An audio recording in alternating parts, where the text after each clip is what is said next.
La Dame de pique d'Alexandre Pouchkine. Chapitre 6. Deux idées fixes ne peuvent exister à la fois dans le monde moral, de même que dans le monde physique, deux corps ne peuvent occuper à la fois la même place. 3, 7, As effacèrent bientôt dans l'imagination de Hermann le souvenir des derniers moments de la comtesse. 3, 7, As ne lui sortait plus de la tête et venait à chaque instant sur ses lèvres. Rencontrait-il une jeune personne dans la rue ? « Quelle jolie taille, disait-il. Elle ressemble à un 3 de cœur. » On lui demandait l'heure. Il répondait « 7 de carreau moins un quart. » Tout gros homme qu'il voyait lui rappelait un as. 3, 7, As le suivait en songe et lui apparaissait sous maintes formes étranges. Il voyait des 3 s'épanouir comme des magnolias grandiflora. Des 7 s'ouvraient en portes gothiques. Des as se montraient suspendus comme des araignées monstrueuses. Toutes ses pensées se concentraient vers un seul but. Comment mettre à profit ce secret si chèrement acheté? Il songeait à demander un congé pour voyager. À Paris, se disait-il, il découvrirait quelques maisons de jeu où il ferait en 3 coups sa fortune. Le hasard le tira bientôt d'embarras. Il y avait à Moscou une société de joueurs riches, sous la présidence du célèbre Tchekalinsky, qui avait passé toute sa vie à jouer et qui avait amassé des millions, car il gagnait des billets de banque et ne perdait que de l'argent blanc. Sa maison magnifique, sa cuisine excellente, ses manières ouvertes, lui avaient fait de nombreux amis et lui attiraient la considération générale. Il vint à Pétersbourg. Aussitôt, la jeunesse accourut dans ses salons, oubliant les bals pour les soirées de jeu et préférant les émotions du tapis vert aux séductions de la coquetterie. Hermann fut conduit chez Tchekalinsky par Naroumov. Ils traversèrent une longue enfilade de pièces remplies de serviteurs polis et empressés. Il y avait foule partout. Des généraux et des conseillers privés jouaient au whist.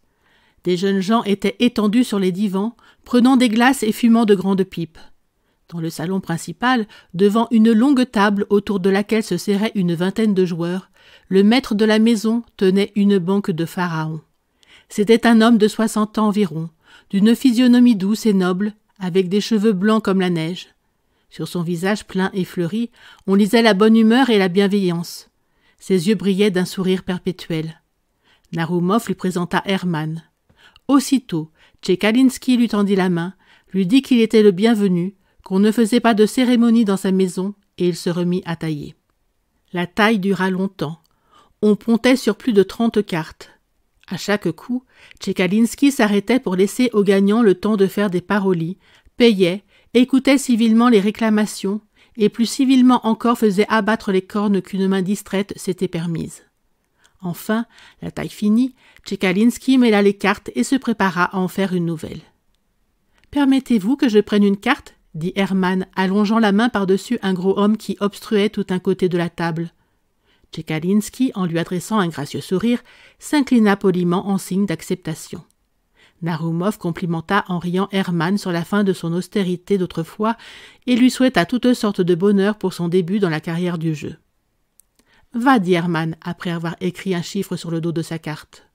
« Combien ?» demanda le banquier en clignant des yeux. « Excusez, je ne vois pas. »« 47 000 roubles, dit Hermann. À ces mots, toutes les têtes se levèrent, tous les regards se dirigèrent sur Hermann. « Il a perdu l'esprit, pensa Naroumov. »« Permettez-moi de vous faire observer, monsieur, dit Tchekalinsky avec son éternel sourire, que votre jeu est un peu fort. Jamais on ne ponte ici que 275 000 roubles sur le simple. »« Bon, dit Hermann, mais faites-vous ma carte, oui ou non ?» Tchekalinsky s'inclina en signe d'assentiment. « Je voulais seulement vous faire observer, dit-il, que bien que je sois parfaitement sûr de mes amis, je ne puis tailler que devant de l'argent comptant. Je suis parfaitement convaincu que votre parole vaut de l'or. Cependant, pour l'ordre du jeu et la facilité des calculs, je vous serai obligé de mettre de l'argent sur votre carte. » Hermann tira de sa poche un billet et le tendit à Tchekalinsky, qui, après l'avoir examiné d'un clin d'œil, le posa sur la carte de Hermann. Il tailla. À droite, 20 indices. À gauche, 1 3. « Je gagne, dit Hermann en montrant sa carte. Un murmure d'étonnement circula parmi les joueurs. Un moment, les sourcils du banquier se contractèrent, mais aussitôt son sourire habituel reparut sur son visage. « Faut-il régler » demanda-t-il au gagnant. « Si vous avez cette bonté », Tchekalinski tira des billets de banque de son portefeuille et paya aussitôt. Hermann empocha son gain et quitta la table. Narumov n'en revenait pas. Hermann but un verre de limonade et rentra chez lui. Le lendemain au soir, il revint chez Tchekalinski qui était encore à tailler. Hermann s'approcha de la table. Cette fois, les pontes s'empressèrent de lui faire une place. Tchekalinski s'inclina d'un air caressant. Hermann attendit une nouvelle taille, puis prit une carte sur laquelle il mit ses 47 000 roubles et en outre le gain de la veille. Tchekalinski commença à tailler. Un valet sortit à droite, un 7 à gauche. Hermann montra un 7. Il eut un « Ah, général !» Tchekalinski était évidemment mal à son aise. Il compta 94 000 roubles et les remit à Hermann, qui les prit avec le plus grand sang-froid, se leva et sortit aussitôt. Il reparut le lendemain à l'heure accoutumée. Tout le monde l'attendait. Les généraux et les conseillers privés avaient laissé leur whist pour assister à un jeu si extraordinaire. Les jeunes officiers avaient quitté les divans. Tous les gens de la maison se pressaient dans la salle. Tous entouraient Hermann. À son entrée, les autres joueurs cessèrent de ponter dans leur impatience de le voir aux prises avec le banquier qui, pâle mais toujours souriant, le regardait s'approcher de la table et se disposait à jouer seul contre lui. Chacun d'eux défit à la fois un paquet de cartes. Hermann coupa, puis il prit une carte et la couvrit d'un monceau de billets de banque. On eût dit les apprêts d'un duel. Un profond silence régnait dans la salle. Tchekalinski commença à tailler. Ses mains tremblaient. À droite, on vit sortir une dame. À gauche, un as. « L'as gagne, dit Hermann, et il découvrit sa carte. « Votre dame a perdu, dit Tchekalinski d'un ton de voix mielleux. Hermann tressaillit.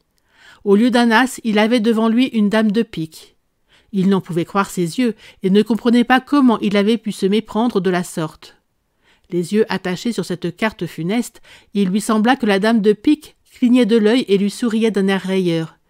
Il reconnut avec horreur une ressemblance étrange entre cette dame de pique et la défunte comtesse. « Maudite vieille !» s'écria-t-il épouvanté.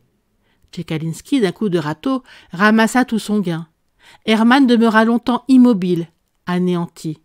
Quand enfin il quitta la table de jeu, il y eut un moment de causerie bruyante. « Un fameux ponte !» disaient les joueurs. Tchekalinski mêla les cartes et le jeu continua. Conclusion. Hermann est devenu fou.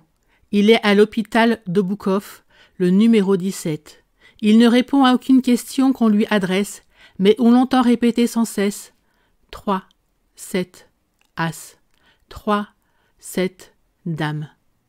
Lisabeta Ivanovna vient d'épouser un jeune homme très aimable, fils de l'intendant de la défunte comtesse. Il a une bonne place et c'est un garçon fort rangé. Lisabeta a pris chez elle une pauvre parente dont elle fait l'éducation. Tomsky a passé chef d'escadron. Il a épousé la princesse Pauline.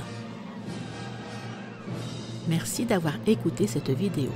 Si cette vidéo vous a plu, vous pouvez vous abonner gratuitement à la chaîne Coin Livre Audio. N'oubliez pas de liker avec le pouce vers le haut. Vous pouvez aussi me laisser un commentaire. À bientôt.